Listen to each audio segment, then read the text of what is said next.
And so the majority of these seeds are going into my forest garden section, which is over there. I've done a few videos on that. I'm going to be expanding that quite a bit. And these will be some of the main plants I put in there, as well as this brassica here. Okay, so the first pack of seeds I have is late Roselle. This variety of Roselle Hibiscus will bloom about a month later than the variety that I have, which is known as early Roselle.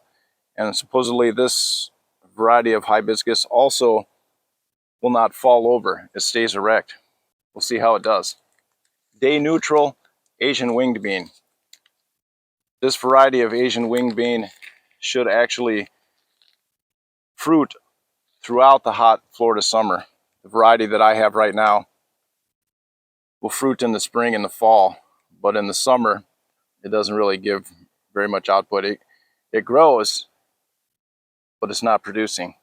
It'll be interesting to see if I'll be able to harvest winged beans all throughout the year with this variety and the variety that I already have. And this here is Mavuno Cowpea. This is a cowpea that stays low to the ground, so it's not going to be climbing up your plants, making a big mess. There may be some stray climbing, but for the most part, it's going to stay low to the ground. It'll be a nice ground cover, easy to chop and drop. Not such a big mess with vines going all over your plants and your trees and everything.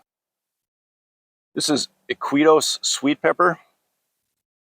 It's a good pepper for cooking and seasoning, and it will actually produce all throughout the summer.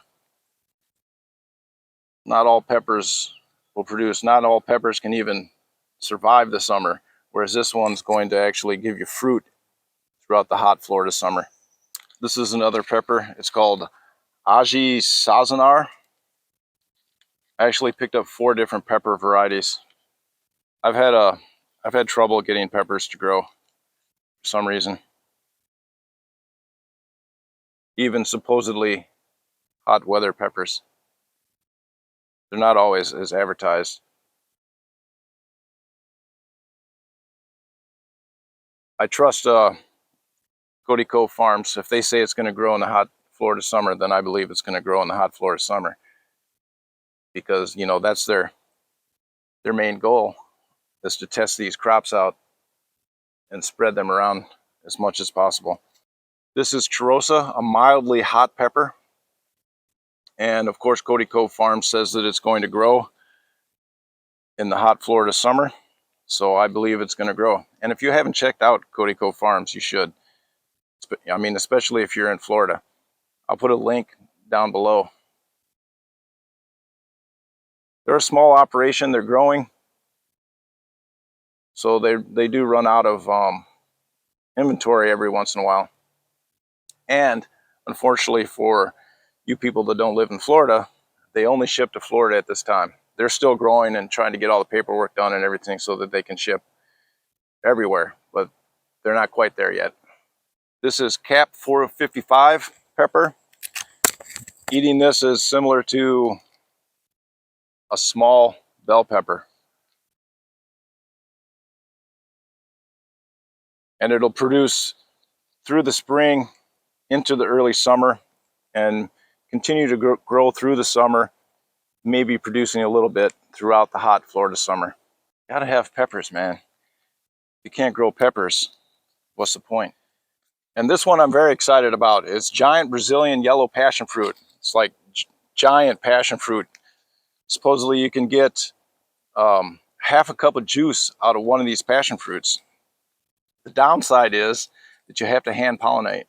So this is going to be a little project. My kids, especially one daughter in particular, she's just crazy for passion fruit. So she's probably going to benefit the most from this. Too bad she doesn't live in Florida. Otherwise, this could be her project. Thanks for joining and allowing me to share my plant haul. Like I said, I'm really excited about these plants that are close to guaranteed to grow in the hot Florida summer. And if you haven't checked out Cody Cove Farm yet, like I said, Link below. Check them out. It's well worth it.